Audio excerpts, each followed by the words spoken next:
Hi everyone, my name is Lillian Ruiz and I am the instructor for PCS 101 Intersession. Welcome. So what I wanted to do in this video is what I would normally do in a face-to-face class on the first day of class, which is basically review the syllabus and the course outline. And then we can begin with the actual class itself during our next class. Now, an intersession class is very condensed. So you should know that one class session is the equivalent of a week in an academic semester. So if we were meeting face to face, we would meet Monday through Friday from 9 a.m. until 12. Obviously, we're not meeting face to face, but I will be posting a video much like this one on Monday through Friday, each day at 9 a.m. for you to watch. And then there will be a discussion forum question for you to respond to. That will count as your attendance, if you will, for that particular class. And what I try to do in my online classes is to duplicate as much as possible what I would normally do in a face-to-face class. So the assignments in terms of the speeches that we'll be delivering are the same. Obviously, we are delivering the speeches in a different format. We are going to be using technology, and that means that we can record our speeches and post them onto our Moodle site for our classmates and myself to view. So, of course, if we were in a face-to-face class, we would be doing this live. And public speaking might seem like a little bit of an odd fit for an online class, unless you wanted to consider what's been going on in the last several years. And as we increasingly become more and more reliant on social media, on Zoom meetings, on influencers. This really is the way that we communicate with one another. So I think being prepared to speak to a camera and to upload ourselves and to respond to that is probably our new normal, so to speak. So, that said, what I am hoping is that you've got some familiarity with Moodle, because if you are watching this video, obviously you've been able to access Moodle. And what you will see is that at the top of our Moodle site, I've got several icons to help you navigate the course. And at the very top, the first one is entitled Syllabus and Other Documents, and that is in blue.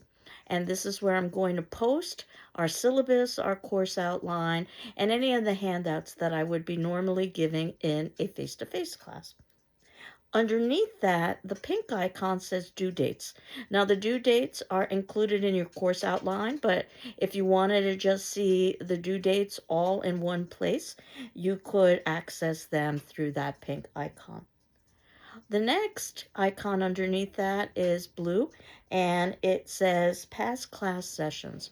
So what I do is I retire a week's worth of class sessions into the past class sessions folder so that you have the current week visible. And again, this is a highly condensed class, so we don't have 16 weeks. We've got just 4 weeks of the semester. There is an orange icon underneath that says discussion forum. This is where you will find all of our discussion forum questions. You will also find the discussion forum questions at the ending of every class that I upload. So what I will be doing is uploading a video, and then underneath that video, I will have the notes of that video, much like I would be posting those notes, let's say on a whiteboard, if we were meeting in a face-to-face class. And then I've got 2 icons that are optional.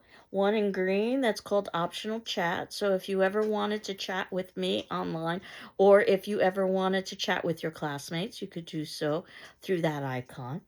Also optional Zoom. So if you ever wanted to meet with me via Zoom, you needed my Zoom information, you could always find it in the optional Zoom icon, which is blue, which is at the bottom. And you'll see that what I have labeled for our first week is just 2 days of the week, Thursday and Friday, because we begin the semester on a Thursday. My goal is to be able to post class the night beforehand, but you should be able to expect a new class by 9 a.m. of each day, Monday through Friday.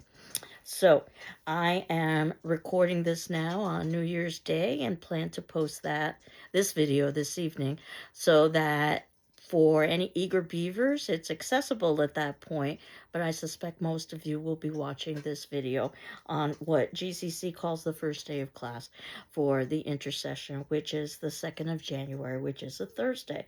And as you can see in the notes underneath this video, our topic is introduction, where I wanted to talk a little bit about Moodle. And do note that I don't use all of the options available in Moodle, including the gradebook feature. So I'm still not using gradebook because I really think old school works better in some respects. But more on that later. And you'll see that also we are going to be talking about today our syllabus and our course outline. The discussion forum question, which I'm going to be asking you to respond to. And that is a question that you have 24 hours to respond to. So this discussion forum and all of our discussion forums will be due the next day. So if the discussion forum is posted on Thursday the 2nd, or at least it's supposed to be accessible on Thursday the 2nd, even if I post it a little bit earlier, it'll be due the following day. So this is going to be due Friday on the 3rd. And probably it's not too surprising when I'm asking for your discussion forum question to please introduce yourself to the class. And feel free to include pictures or videos, but not required.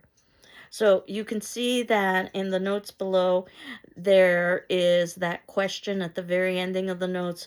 Discussion forum is highlighted. So it's a hyperlink. You could just click on that. That'll get you to the discussion forum section, one of the icons that I had talked about at the top of the class. And then you can answer that. And I'll talk a little bit more too about how the discussion forums are run. But what I wanted to do now was to review the documents for syllabus and course outline. So I always recommend that you take hard copies of documents in the syllabus and other documents folder, just so that you have easy accessibility. So this might be a place where you might want to pause the video at 7:27 and print things up. Hello, we are back if you were printing. And what I wanted to do was just to briefly review some of the main points of the syllabus.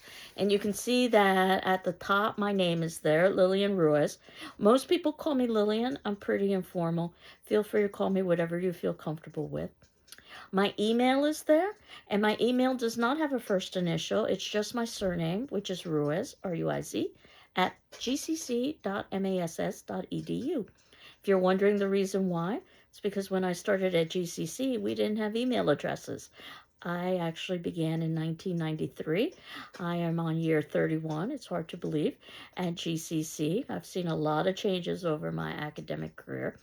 I mostly teach English classes, actually. So some of you might know me from teaching English classes. And I've branched out over the years to communication classes. So yes, I'm the one who teaches the horror film class, if you are interested in that course. And also I teach interpersonal communication skills, including this class, public speaking.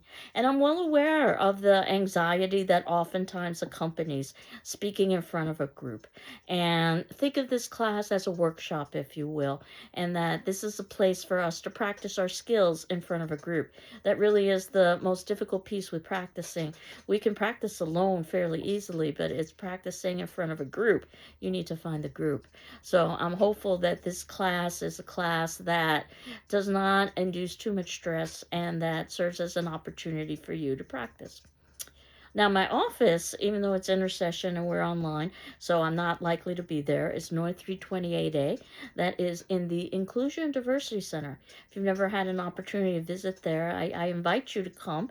It's a comfortable place for students to basically do work or socialize, perhaps even snack. We've got a small little kitchenette.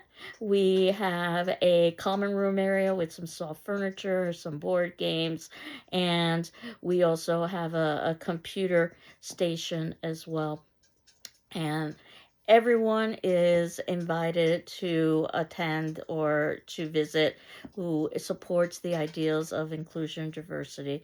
My office is there as well if you ever wanted to talk about inclusion and diversity. So if you're looking for like-minded people about inclusion and diversity, please come to the Inclusion Center. So the textbook, which sometimes is surprising to some students that there is a textbook for this class, editor is German. It's entitled Principles of Public Speaking. It's a good textbook. I think most textbooks are pretty similar in terms of this academic discipline. The edition that I believe the GCC bookstore has is the 18th edition. So that's the edition that I've got listed on our syllabus. But the reality is you could use any edition. So if you're looking to save some money and you find another edition, older or newer, in another venue, let's say online, feel free to do that, because the material is pretty much the same. The page numbers will be different, but the concepts and the chapter headings are pretty similar. I've got a copy of the book on reserve in the GCC library as well, if you wanted to reference it. And the textbook really talks about some techniques to improve your public speaking skills. Obviously, you've already got some public speaking skills. You wouldn't have gotten this far in life. We interact all the time in terms of speaking. The question is, how to improve the way that we present ourselves. And there are some good tips and techniques in the textbook. So you are required to read the book, and I've put most of the readings towards the beginning of the semester, as you shall soon see, so that ultimately you've got that information so that you can utilize that for when we actually deliver speeches. And I've got a little note that it's assumed you've got a good dictionary and thesaurus, and certainly those things are already uploaded into your computer. But the reality is having access to something can sometimes be very different than actually utilizing it. And I have that note on all of my syllabi and all of my classes. Perhaps it's a little less important in a class like this one, public speaking. When it comes to writing, the whole point is to be as exact and precise as possible. It's why we talk about multiple drafts. And certainly you want to prepare before you deliver a speech, but because you are speaking in the moment, you're not going to have that ability to be as precise or exact. And nor should you try, because that just leads to additional anxiety. So perhaps the dictionary and thesaurus is a little bit less important. What is important is that you're able to communicate your ideas to your audience, as we will discuss. So our course description, that this class is about the principles of public speaking as communication, stressing the role of the speaker in the communication process. The course emphasizes the proper preparation. It's all in the preparation, as we will see, and delivery of speeches. Each student delivers a minimum of 5 speeches and participates in small group activities. There is a prerequisite, what we call English Composition 1 or Introductory Composition at GCC or a similar institution. So for GCC, that's probably English 101, though we used to offer other classes like English 103 or 105 that were similar in nature, or that you have concurrent enrollment. So that if you think that you have not satisfied that requirement, because the class will be useful for you for this class, because there is a good amount of overlap in terms of formulating an argument in writing that you would utilize when you are doing that orally. So if you think you haven't fulfilled that requirement, please come talk to me. Please reach out to me so that we can see what the best options are for you. And student learning outcomes, which should happen by the ending of this course, is that you improve your oral communication skills, that you develop skills and self-confidence in acquiring and presenting information. Sometimes you already know what information you're going to present, so it's just a matter of organization. Sometimes you need to do research and you need to acquire that information. We'll be doing both over the course of the semester. To apply critical and analytic thinking.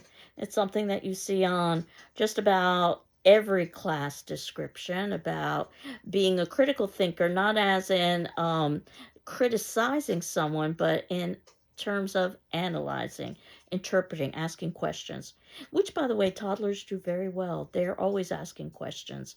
As adults, we tend to not do that. And I suggest that we need to return to our toddler days when the number one question was why. I've always said that really is the distinction between college and high school. In high school, you learn what. In college, you try to determine why.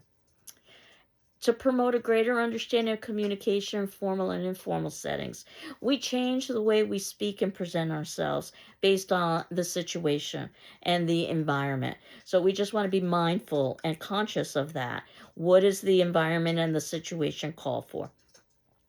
And also to encourage each student's unique sense of voice. You shouldn't sound like me. You shouldn't sound like the textbook. You should sound like you. Truly, your greatest strength is your personality. Because when it comes to public speaking, really what you want to do is to connect with your audience. So if you can manage to do that, and the best way to do that is really by being genuine, by using your personality to your advantage. So, how am I going to do this in an online situation? So, I had indicated I'm going to be posting videos like this one where I am discussing the material I would normally discuss in class. And our class would normally meet Monday through Friday at 9 a.m. So, you can expect a video by that time, Monday through Friday at 9 a.m. And then you have 24 hours to watch that video for that class and answer its corresponding attendance question. And you'll see very soon that I like to ask attendance questions that don't necessarily have any right or wrong answers. I'm really more interested in your reasoning than I am in the answer. And the discussion form would be counted as your attendance for that class. And then if you decide to have additional interaction in the discussion forum with your classmates, you're certainly encouraged to do so, much like you would be encouraged to do so in a face-to-face class.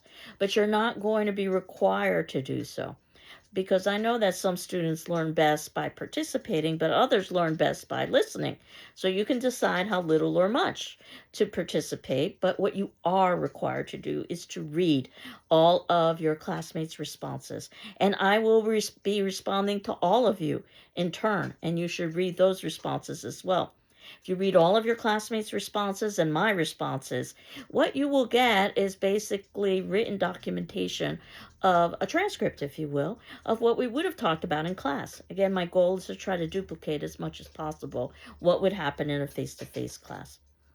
There will be some quizzes that are announced in advance on the textbook material, which I will be covering in some of these videos. The quizzes will be 20 questions each, mostly a short answer, though there will be some multiple choices and some true falses as well. Out of those 4 quizzes, I will drop the lowest quiz grade in the event that you do poorly on a quiz or you needed to miss a quiz.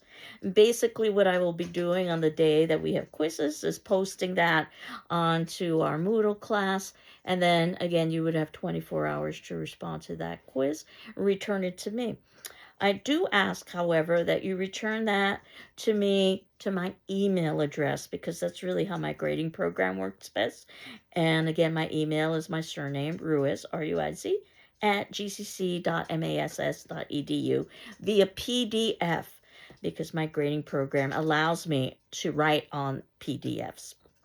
Again, in my attempt to try to duplicate what would happen in a face-to-face class.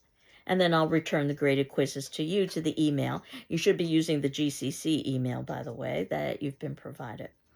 So we will have class discussions on video. Group work we will do via the online discussion forums.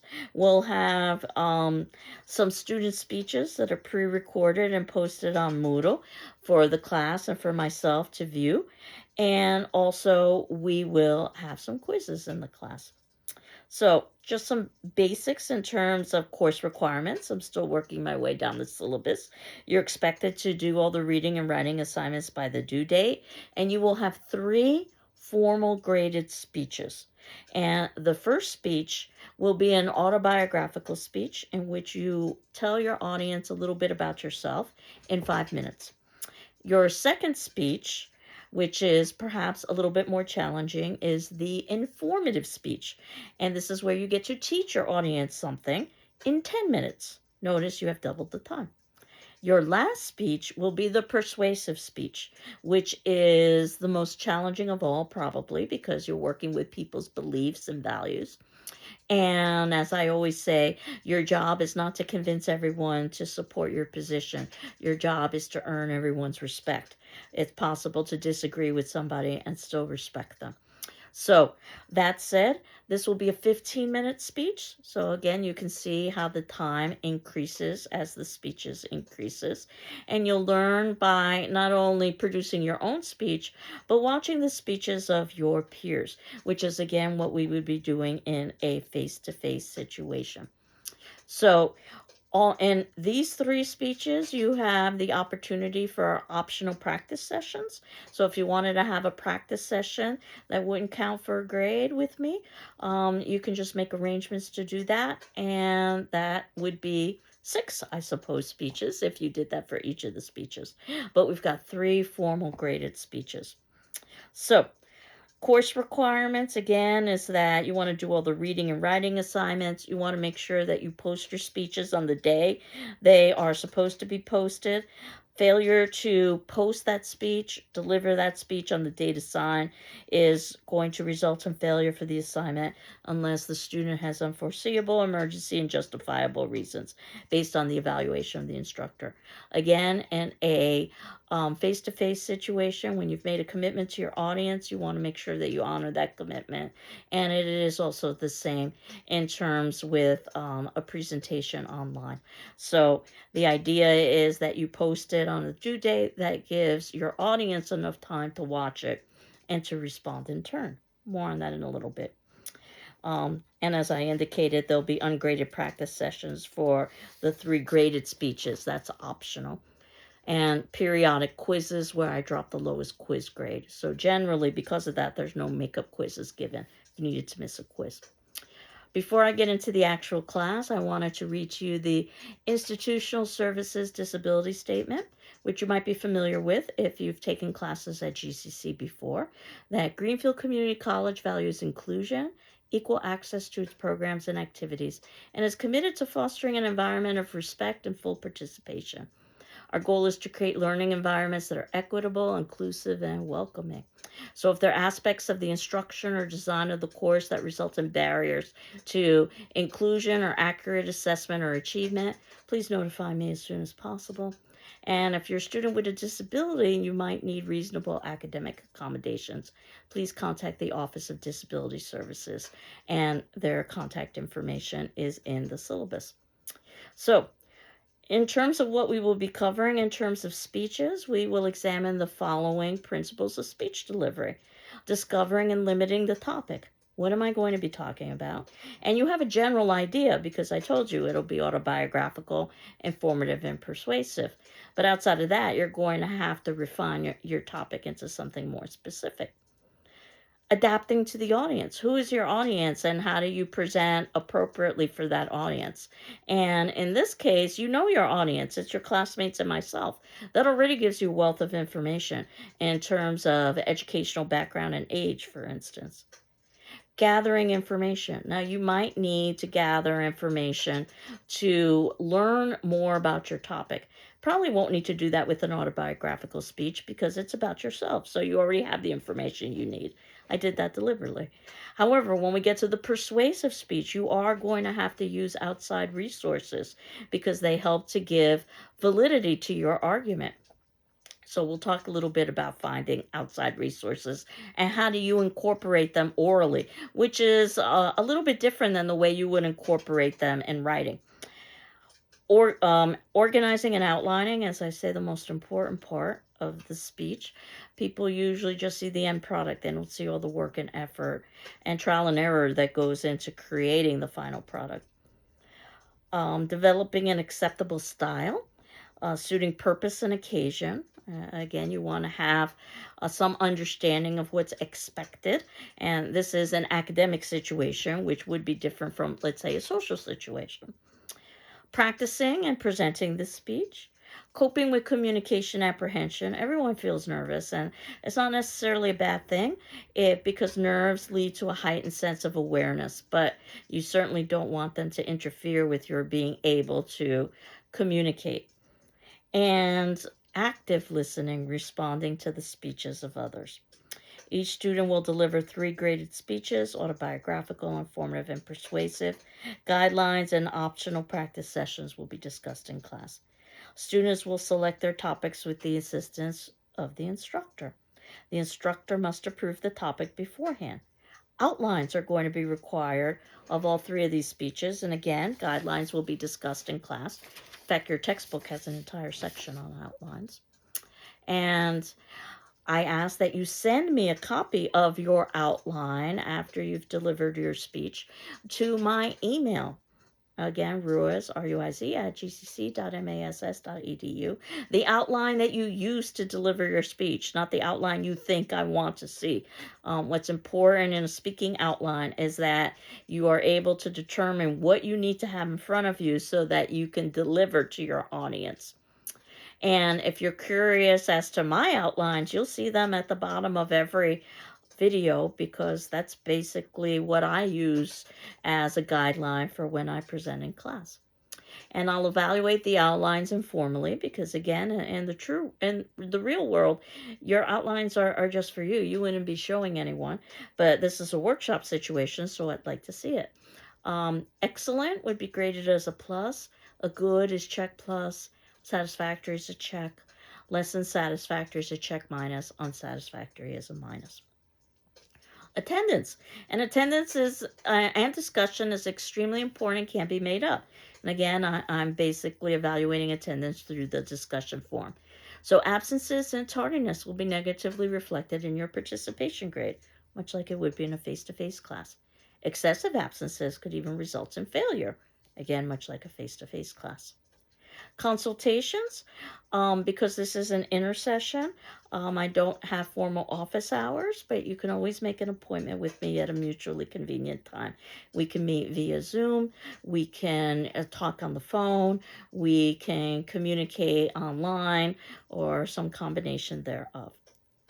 There's a section here on conduct and demeanor. It's never been an issue, but I just wanted to state that each speech is the equivalent of an examination. So both the presenter and the audience should treat it with appropriate respect.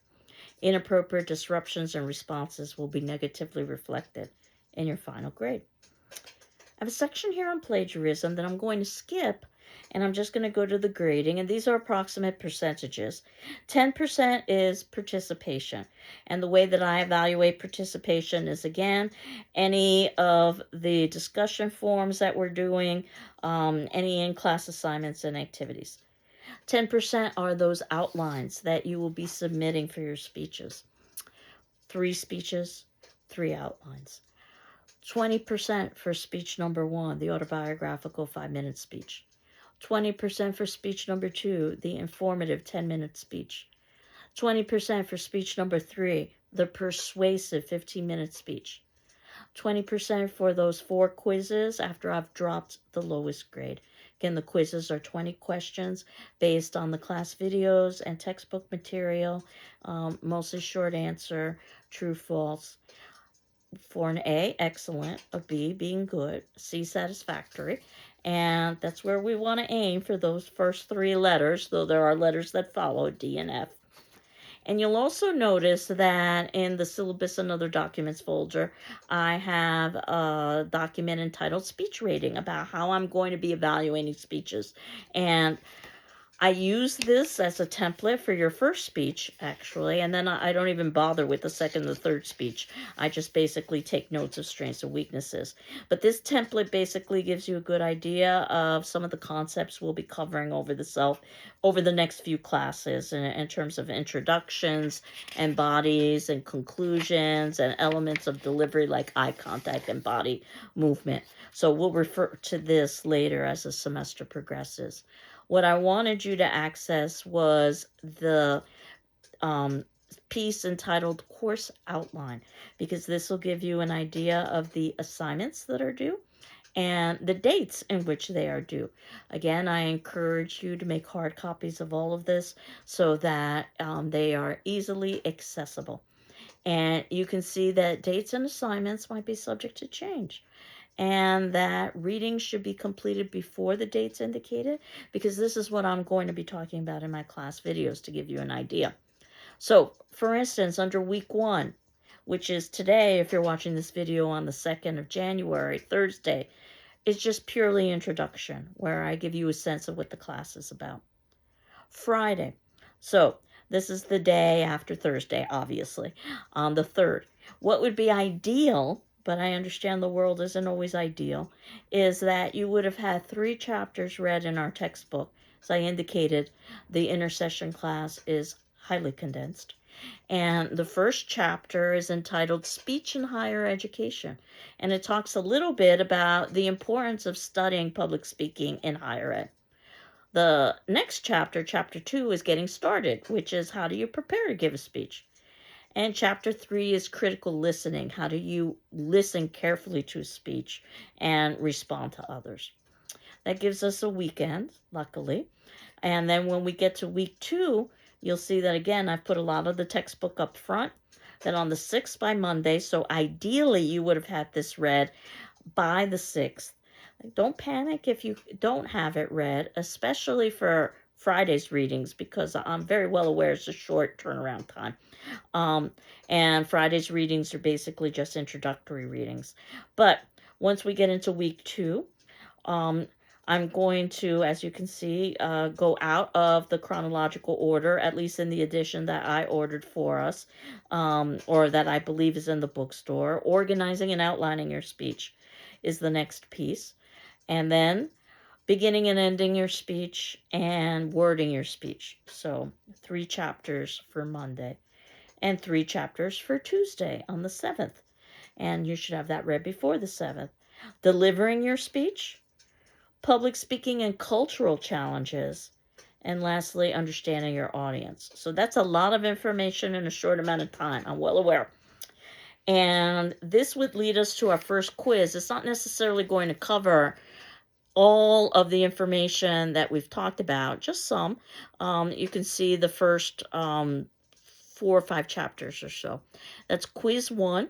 And again, I will be posting that, and I will ask you to return that to my email. And if you wanted to have an optional practice session, that would be the date. We would have to arrange a time, obviously, because your first speech, the autobiographical speech, so that's what we're going to be talking about over the next few classes to get ready for that. You will be posting on the 9th. So that's Thursday. So that's a week from today. Basically, you will have a speech due each week. And then on the Friday, when we are preparing for our next speech, where we'll be talking about informative speeches and using visual media and finding and using supporting materials, this is when you get to also review the speeches of your classmates. They would have all posted their speeches on the 9th, and then you on the 10th will be asked to view all those speeches and to send me via email one strength and one weakness of each of the speeches that you have viewed. What I'm going to do is to compile all that information, and I will share one of the greatest strengths that I've found as a commonality with the responses I got, and one of the most common weaknesses I got in the responses from your classmates, so that you'll know that as well, so you can use that information. I also will be, of course, viewing your speech and taking notes and returning that to you privately with your grade. So after we're done with week 2, we are in week 3. And that gets us into Monday, January 13th, where we take our second quiz on some of the following chapters and content we talked about. And again, you have an optional practice because you will be moving into speech number 2, the informative speech, which happens to be on Tuesday, the 14th. And then on the 15th, which is Wednesday, we get to finish up the textbook, basically talking about persuasive speeches and argumentation and critical thinking. This is also where you get to watch all of your all of the speeches of your peers for their informative speech and send me one strength and one weakness for each of those speeches so I can compile that and share it with the class. One very popular strength or one very common strength and one very common weakness. On the 16th Thursday, we have our third quiz on additional chapters and an optional practice session again for the persuasive speech. Now, this gets us into a kind of tricky place. I understand that this is highly condensed, and I didn't want you to have to do 2 speeches in 1 week, and luckily, the way the calendar was set up, that won't be necessary. There have been some years in the intercession where it has been necessary. So on Friday the 17th, which happens to be actually the Friday before the Martin Luther King weekend, I have a catch-up class. If there was, for whatever reason, a class cancellation that from GCC, inclement weather or something, that would give us time to catch up. If we get to the 17th and we haven't needed that class, well, it seems like we could take the long weekend because the Monday we would not have class anyway. That's Martin Luther King. And you're having a little bit of additional time to complete your persuasive speech is not necessarily a bad thing, because the persuasive speech, the 15-minute speech, is due on the 21st, which is Tuesday, where you will be posting it. And then our class ends actually on the 22nd, which is Wednesday, where you will have quiz number 4. I've actually had some students decide if they do well on the first 3 quizzes, not to bother to take quiz number 4. That's the quiz that they drop, and that's perfectly fine. And this is also, again, when you will be watching your peers give speech number 3 and give your feedback. And that's our class. So I know this was a lot of information for a short amount of time. I don't expect you to remember it all, which is why all of this is documented in our syllabus and our course outline. And certainly you can rewatch these videos as well. And you'll see beneath these videos, I'll have the notes of the major concepts that we talked about in class. What's left for you today is to answer your attendance question, where I'm asking you to introduce yourself to the class. Feel free to upload audio or pictures or video, but not required. And I hope you're doing well. I'm doing well. And we will continue on next class, which will be posted by Friday at 9 a.m., where I get to talk about the first 3 chapters of the textbook. And we also get to talk a little bit more about the autobiographical speech, which is your first speech for this semester. And certainly if you've got any questions about the class or anything that I've covered thus far, please reach out to me. Take care. Bye.